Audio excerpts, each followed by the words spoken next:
So it sounds like a lot of the challenges that are top of mind, you're not necessarily having to invent a whole new set of practices. It's more of making people aware of what the risk actually is and helping them reapply their existing standards and knowledge just to a different use case. Old habits die hard, right? I mean, that's sort of where we are with this, is whether that's the internet, the cloud, now with AI, it's just continual education and training that we're going to have to give our users and our staff to make sure that they're understanding of how to use these tools appropriately so they don't introduce more risk into the environment, but they also understand the shared responsibility that comes with being a good data steward of how they're using these tools. And unfortunately, we can train people on phishing, we can train people on all of the best practices, but they have to live it too, and they have to be good proponents of making sure we're using these tools correctly. It's security's job to lead the way, but it's also the business's job to make sure that they understand that there is a shared responsibility of making sure we don't abuse this stuff, even though it makes us even more productive. Hey, this is Dave Johnson. And I'm Tyler Zito. Welcome to the Job Security Podcast. We're here to explore the unique perspectives and stories of the people who make this industry what it is, whether they realize it or not. Peter, I've known you for a year and a half, almost 2 years now. Peter, initially I met, he was coming on as a customer, and he could talk a little bit about that. Datavolo lived up the street from me. We grabbed lunch a few times, stayed connected because he kind of moved on, journeyed. Peter is a seasoned leader in the security field, super well connected, super interested in just what's going on, the new and emerging trends. Your background as an architect, a CISO, now a vCISO, founder and CEO of your own venture, Optimo IT, right? Maybe it goes in line with the title here, right? You know, AI samurai, right? There's a lot of mastery that I've seen from you on how to employ AI of just all different aspects of it, right? Creating a sales force out of it, using it to automate benign tasks, outreach, follow-ups, how you're doing that for risk management compliance, which we're going to have some questions about.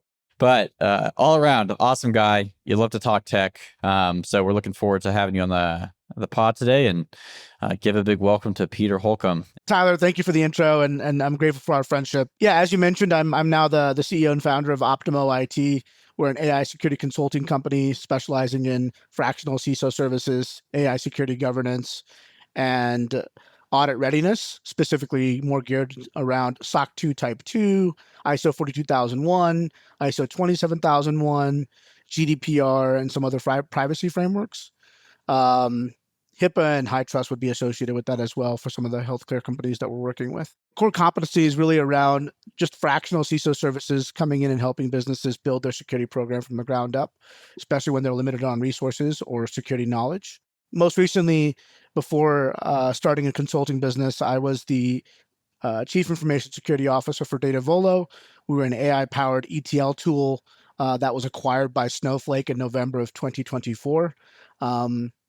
Right after that, I exited the business successfully and went on to start my consulting business.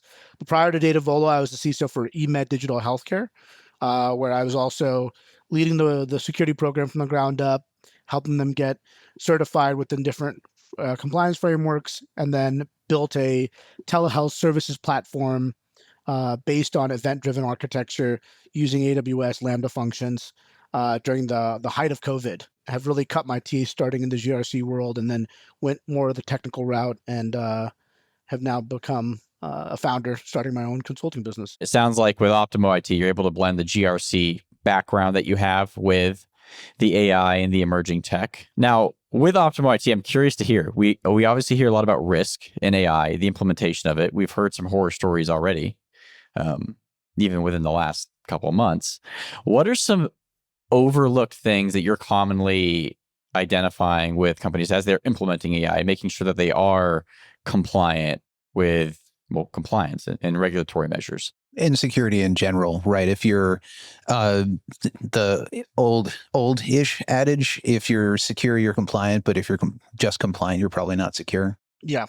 You know, they continue to say security doesn't equal compliance, you know, and I think that's true. You have to mature that entire program internally, and make sure that everything that you're saying in the policy that you have as a business is being followed through with, not only on an administrative level, but on the technical level as well, with regard to all the controls that get implemented. But To go back to the question that you asked with regard to topics or things that have been overlooked on a daily basis, I think one of the biggest things that we're finding now with the vibe coding movement and AI agent usage and all these businesses and individuals that are wanting to make themselves stronger as a solo founder, shadow AI is becoming a huge, huge thing right now. And it's no different than what shadow IT was, right? Where individuals want to be more productive. They want to help the business grow.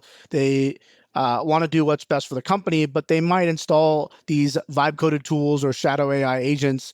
And now they're introducing more risk into the environment. And that could potentially really harm the business. I mean, when you're using unsanctioned applications, and they're not actually being vetted or assessed appropriately within the business, especially with regard to how they're going to be used with the proprietary data, that's going to open up a lot of real risk that could lead to compromise or bad security adverse events. Another one that I would say is that's really focused on AI observability. In traditional software, we would know observability to be logs, traces, and metrics. But today, we're finding that it goes way beyond just logs, traces, and metrics. And to be able to understand AI observability effectively, we need to look at things like alert severity, the affected components adjacent to the systems that are being acted on, user queries that are initially being inputted into the LLM, the statuses, the search latency, the response time, token usage that's going in and out of the LLM. What's the cost associated with that? What's the search relevance? What are the tags that are being associated with the specific query? And are you tagging it saying that this was proprietary data that was used from an accounting system or an HR system? All of those things need to be accounted for with regard to observability. And this is really understanding, where is the trading and inference data originating from? How is that flow being done from inception to destination? And really getting the full lineage of the entire workflow and data that's being acted on. The other one that I think is being overlooked, but now being a lot more focused in on, is automated evidence tracking. So if you look at platforms like Vanta, Risk 360, Drata, they're automating evidence so that agents can go ahead and call the respective system at hand, whether that's a Google Drive or a OneDrive or wherever these storage places are, collecting that evidence, following a rubric and saying this meets the criteria, so we're going to go ahead and give it a green check, and then allowing that individual or auditor to be able to give their independent opinion on the evidence and then score it appropriately for the SOC 2 or ISO certifications that they have to go ahead and comply with. So it sounds like a lot of the challenges that are top of mind are not necessarily, you're not necessarily having to invent a whole new set of practices. It's more of making people aware of what the risk actually is and helping them reapply their existing standards and knowledge just to a different use case. Is that accurate? I would say that's pretty accurate. Yeah. And we've been through that before too. Like with cloud, it was one of those things where a lot of us were like, why are we ignoring standard security practices here and just moving everything to the cloud? We know how to do this, right? But we just aren't. It's kind of an interesting behavioral thing that I'd love to talk to a psychologist about, which we may do a future episode on. But I don't know. What's your take on that? Old habits die hard, right? I mean, that's sort of where we are with this, is whether that's the internet, the cloud, now with AI, it's just continual education and training that we're going to have to give our users and our staff to make sure that they're understanding of how to use these tools appropriately, so they don't introduce more risk into the environment, but they also understand the shared responsibility that comes with being a good data steward of how they're using these tools. And unfortunately, we can train people on phishing, we can train people on all of the best practices, but they have to live it too, and they have to be good proponents of making sure we're using these tools correctly. And I don't think it's security's job to lead the way, but it's also the business's job to make sure that they understand that there is a shared responsibility of making sure we don't abuse this stuff, even though it makes us even more productive, right? Now, everything you're saying makes sense, right? Encouraging compliance, encouraging best practices, helping people figure out what a best practice is around AI. But I'm curious, what was the circumstance or when was the moment that made you recognize that this was a need and it was also a business model that you wanted to build? Like what caused you to create this organization, Optimo, and build this into basically solving the problems that you are?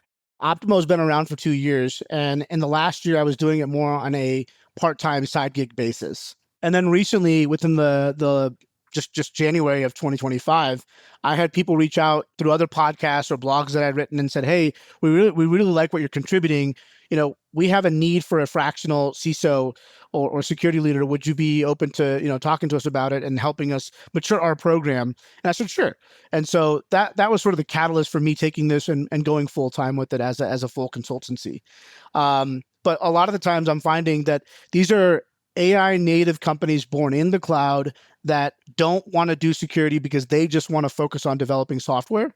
They need somebody else to come in and help them on a fractional basis to develop the software, but also put the security program in place, enable the security controls, get them compliant, and then get them certification so that they can do sales and prospecting motions in a better, more streamlined manner. So I'll tell you, Dave, I really think by the end of this decade that fractional work is going to become more of a thing.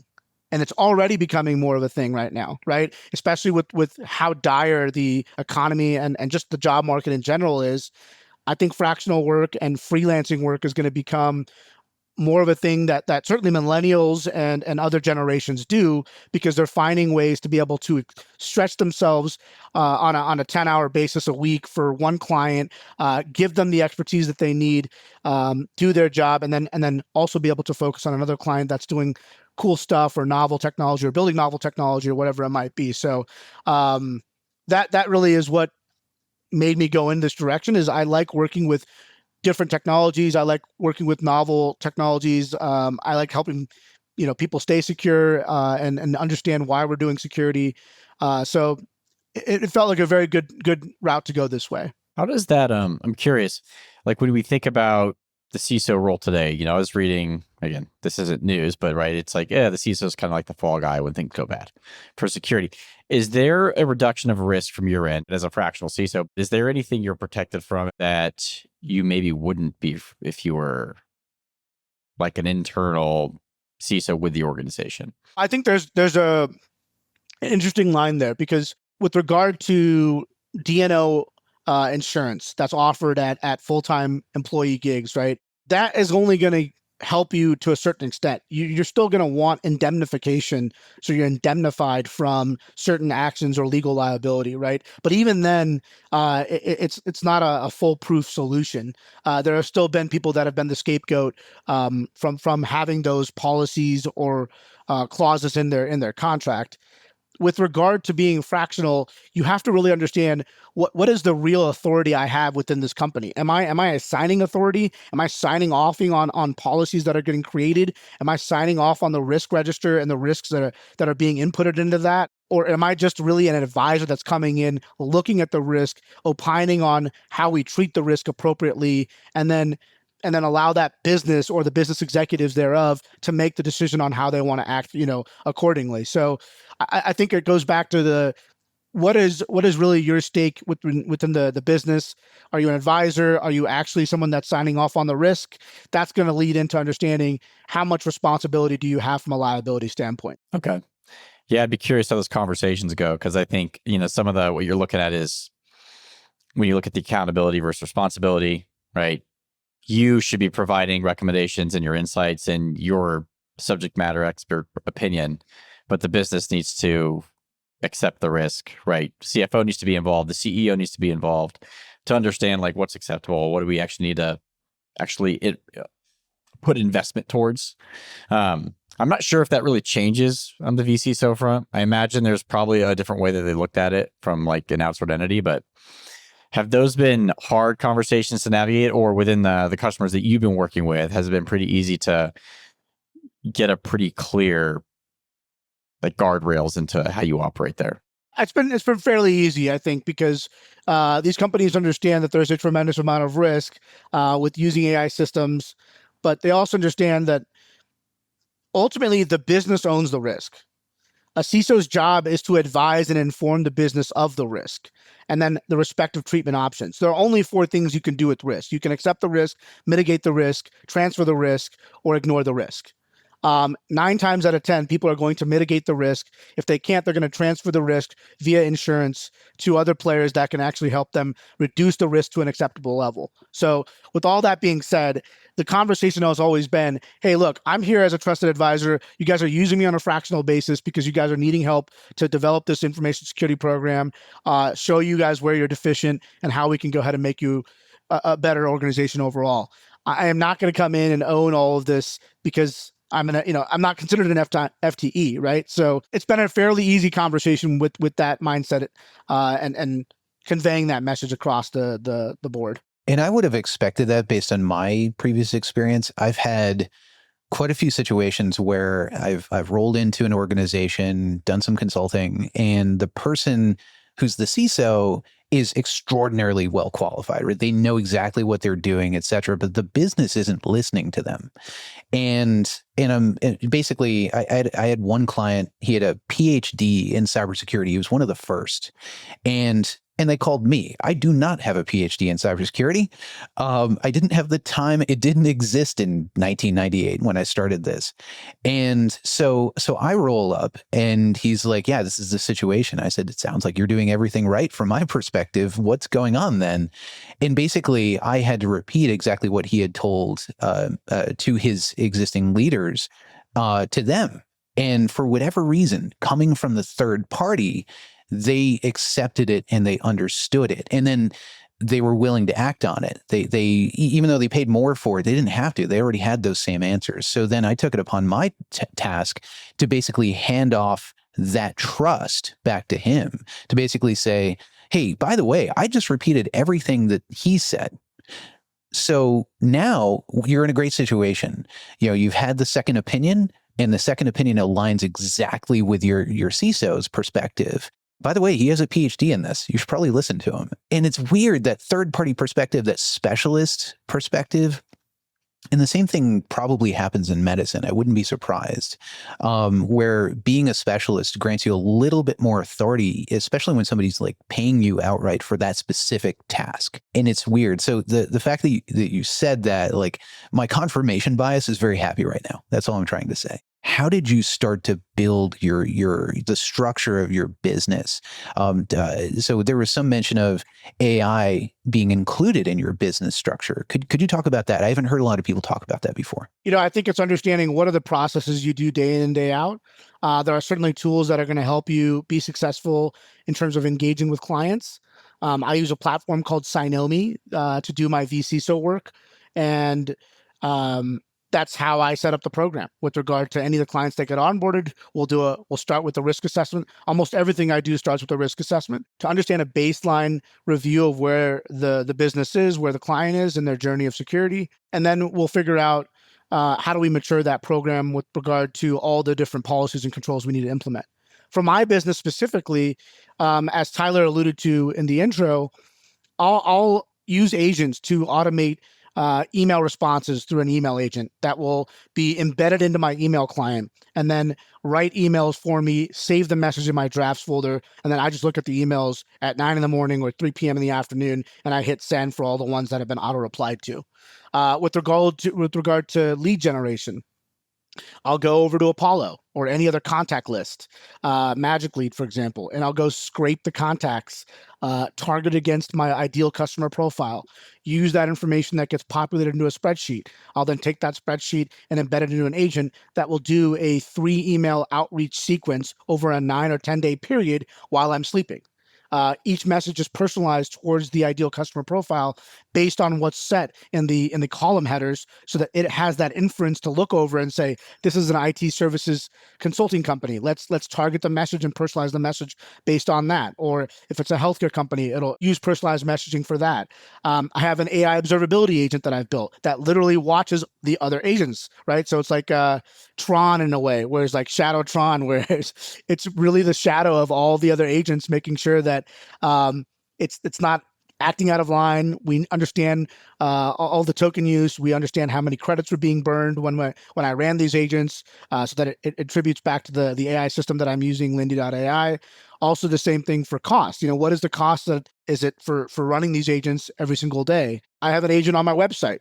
It's a chatbot agent. So if somebody asks me a question within my chatbot feature on my website, I'll be able to directly answer that in real time, and that message gets flowed to me in Slack. So then I can have a real-time conversation. I have probably 10 agents right now firing off, doing something, mostly tackling administrative tasks that I don't really want to do because they are somewhat remedial and burdensome. So I alleviate that and allow me to focus on more of the strategic work.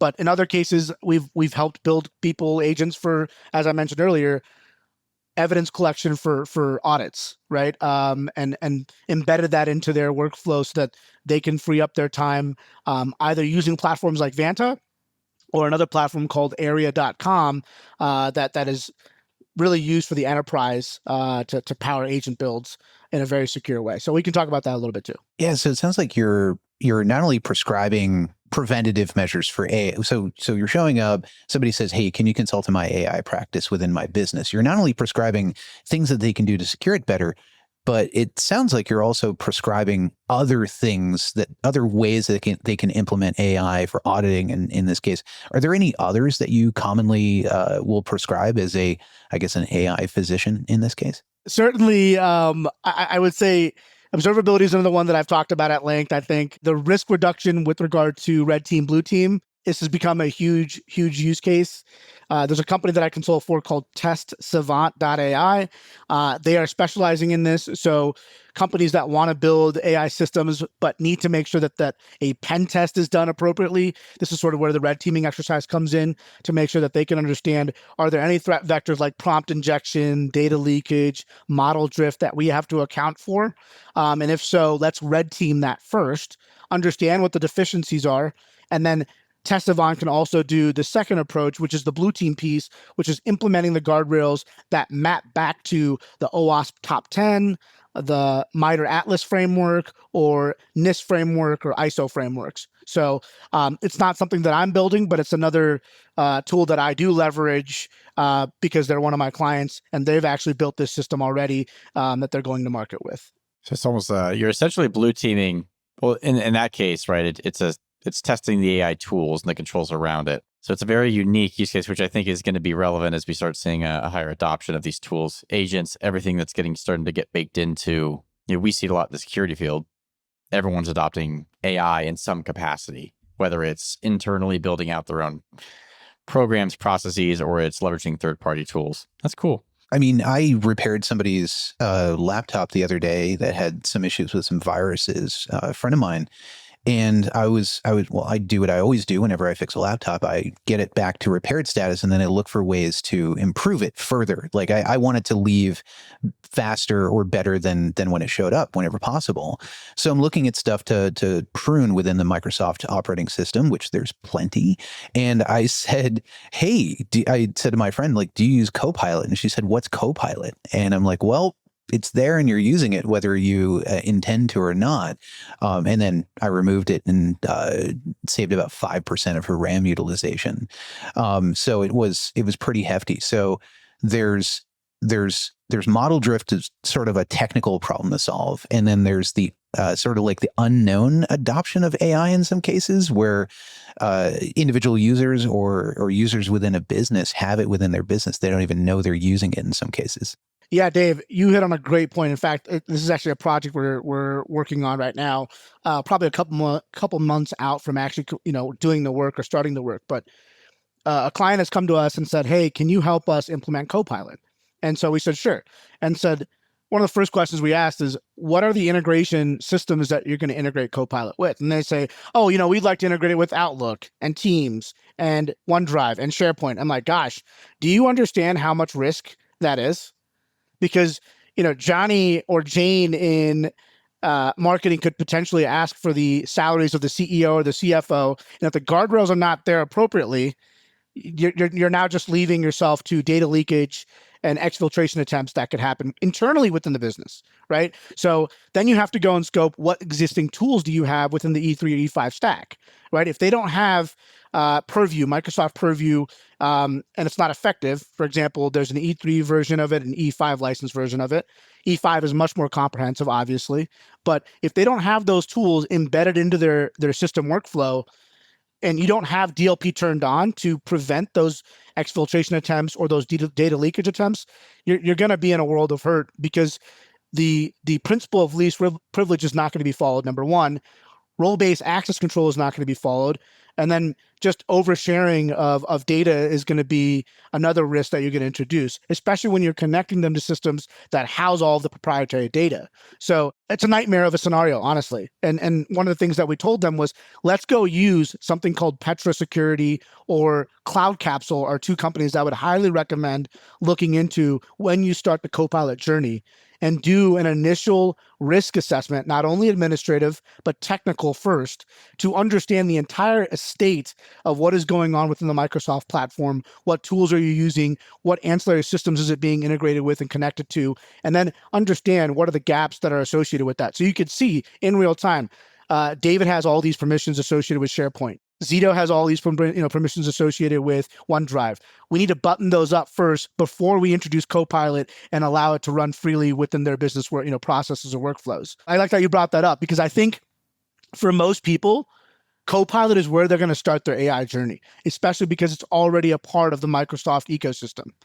Agents and all the other things, yes, you can use ChatGPT to build your own agent and do some of the tinkering there, but most people are probably going to start with Copilot and say, yeah, I've used AI and this is how I'm using it, and it's likely going to be Copilot. The involvement of kind of AI when it comes to SOC, obviously, I think it's definitely has its place with operational efficiency, trying to reduce the time to do a lot of those manual, tedious tasks. But what do you think the end game is for AI's involvement when it comes to security? So like the near, middle term, and the end goal forecast? Depending on how good the reasoning capabilities of these models get, I think that we are going to be able to see at some point pretty darn close to autonomous defense agents or systems that can detect and investigate, remediate threats in real time more faster than humans can do it by themselves, right? Because they're able to do predictive analytics, user entity behavior analytics, all that kind of stuff in a very faster, streamlined manner. So I think at some point we are going to get to an autonomous standpoint, an adaptable standpoint. How far is that out? I don't know, but the more inference and reasoning capabilities, the more bolstered they are, I think we might see that sooner than later. I do think there is going to be a need still for the human in the loop sequences to make sure that we can trust but verify that the output of these systems and what they're sharing back to us are accurate, right? We can't just trust on a whim and say, go. There is going to have to be some iterative training that models good behavior, similar to what Ruxy does, right? And says, this is right. Okay, well, how many times have we seen it be right? 100 times? Then we could probably assume that this is right. This is the right action that needs to be taken. We need to train it over time to make sure that it's going to be effective in that way. But fully autonomous, adaptable AI systems that are doing everything without the human loop sequence, I think we're still a bit of ways there. And then the other one I would say is, I keep going back to this, but augmented governance, right? And compliance. If I have enough context about a business environment and you've already pumped in all of the data, here are my policies, here are the SOC 2 reports, here are the scores that were assessed against us, here are the independent opinions. These agents can actually reason and look through all that stuff and give you a pretty darn good understanding of where you stand from a governance standpoint, right? Another one that I'll share with you guys is IT operations. So I'm building another company called Zintra.ai, and we are looking to use agents to take over level 1 and level 2 IT operations tasks. Zintra is XYNTRA.ai. But what we're doing there is, let's say you want to do a password reset, or you're locked out of your computer, or you want to add a new user to a group. We have built an agent that can do autonomous service desk operations. So you come in and you say, hey, I'm David. I got locked out of my account. I need a password reset. if we have enough context about David's computer and infrastructure, David uses Mac OS device or a Windows device. He's already authenticated. He's MFA'd into the system. We know these are the 10 applications he accesses on a daily basis. We have enough context about everything. That agent can go ahead and do the pass or reset in about 30 seconds. So that ticket gets facilitated in a Jira system or ServiceNow. You hit up support at zintra.ai. That ticket then goes, it fetches all the details about David's peripherals and systems. It then will go ahead and do the password reset, and then we could have the human in the loop sequence there and say, Tyler, is this look good? Is this everything that looks kosher? You say yes, and now it's done. A ticket that would have taken 24 hours to complete now effectively will take 30 seconds to maybe 1 hour tops to complete, because again, an agent is doing this on your behalf. Now, we're only solving for fairly low-level tier 1, tier 2 tasks, but if you think about how much efficiency you're getting over time from that and how much you would pay a help desk analyst to do that work, maybe $50,000, well, you could pay an agent to do that work on an outcome basis, based on how much time was saved, how much resource spend was saved. All that stuff is going to factor into the outcome and the way you price these models appropriately. Well, that's awesome. Thank you, Peter. We've covered a lot of ground here, and I know there's lots of there's several more layers of conversation that I think we could have about this topic and several others. Where do you find the time? I do have to ask. And I guess the answer is AI in this case. You're just condensing the time. You'll get texts from Peter at odd hours. I'm like, hey, man, I was looking at this thing. I saw this news break. I'm like, man, it's like 11:45 p.m. I was sleeping. He's researching. Insomnia is a superpower. No, we need sleep. We need sleep to recharge ourselves. You know what I mean? So I'm just always fascinated, man. I'm always fascinated. I'm curious. I love to learn. I'm very much like you two gentlemen. I love cybersecurity. It is my lifeblood. And I think the advancements that we're going to see from this space are just going to continue to grow, and it's only going to help us become better stewards of cybersecurity. And how do we protect these systems that are coming into market, man? That's our job. So last question for you, David, or not David, Peter.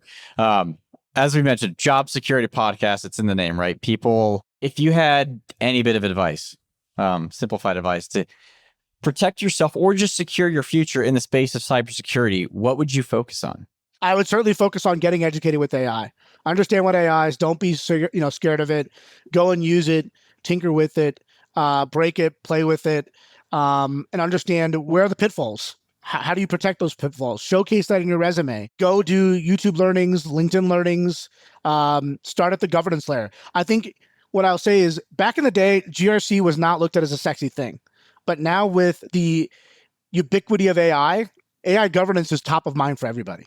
So if you can be a leader that can share how AI governance is important to the adoption of AI, you're going to have a winning hand there. And then secondarily, how do you complement that with the agents that are being built or brought to market and show how you can embed AI observability into the AI governance workflows, how you can protect against the prompt injection attacks, the data poisoning attacks, how you can utilize it to do evidence collection or GRC functions. Those things are only going to make you a stronger individual and help the business succeed, right? And so you're showing and you're adding value immediately. But if you're a bird in the mud and got your head in the mud and you're not wanting to do anything, and you're not wanting to tinker with the stuff, you're gonna get left behind, unfortunately, right? Because we're moving at such a fast pace that you need to understand this stuff. That's the way you're gonna make a business better. I also think to play off that last thing, Peter, right? Getting hands-on. Anyone that listens, I think this is a common thing that people think you have to be in their seats to get experience.